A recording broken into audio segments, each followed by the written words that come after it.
Hello বন্ধুরা, আসসালামু আলাইকুম।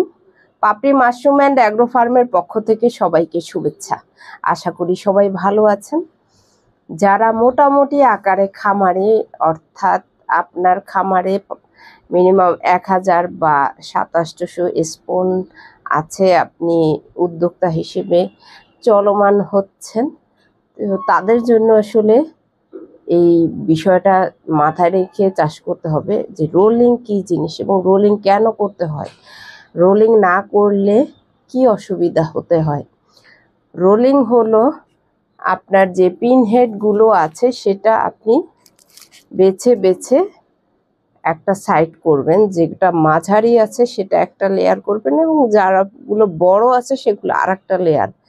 তাহলে আপনার সুবিধা কি, পানি স্প্রের ক্ষেত্রে যে ছোট পিনগুলো, সেই পিনগুলোতে পর্যাপ্ত পানি দিতে হয়, মিডিয়ামগুলোতে হালকা এবং বড়গুলোতে নামমাত্র পানি দিতে হয়।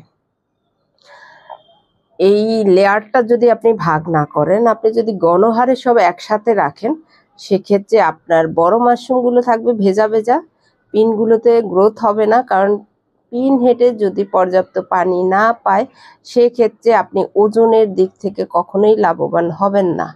আপনি ওজনে হেরে যাবেন, ময়শ্চারাইজার ঠিক থাকবে না, নানাবিধ সমস্যা হবে, যার কারণে অনেকেই মনে করে থাকেন মাশরুম চাষে আসলে লাভ হয় না। আপনি সঠিক পদ্ধতিতে করলে অবশ্যই লাভ হয়। এমনকি আপনি যদি লেয়ার করে বড় অংশগুলো একটা সাইড করেন, তখন হবে আপনার পরের দিনে কত কেজি হবে, সেই অনুযায়ী আপনার ভোক্তা ধরতে সুবিধা হয়। কিন্তু আপনি ছড়ানো ছিটানো থাকলে, এক হয়েছে আপনি হারভেস্টের সময় হয়তো খেয়ালই করলেন না, দ্বিতীয় হতে পারে ভেজা থেকে গেল, তৃতীয় হতে পারে যে আপনি বড়গুলোকে সেভ করতে গিয়ে ছোট পিন হেডগুলোকে আপনি সঠিকভাবে স্প্রে করেননি, যার ফলে সেগুলো ওজনের দিক থেকে সঠিক পর্যাপ্ত পরিমাণে যে পরিমাণ পাওয়ার কথা সেই পরিমাণ আপনি ওজনে পাচ্ছেন না। ওজনে ঠকে গেলে আপনার যদি একটা স্পুন থেকে আপনি যেইটুকুন পাওয়ার, সেইটুকুন তো আপনি ওজনের দিক থেকে হেরে গেলেন।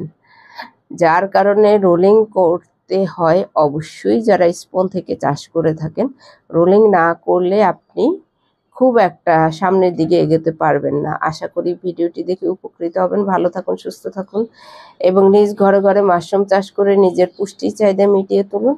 ভালো থাকুন, আল্লাহ হাফেজ।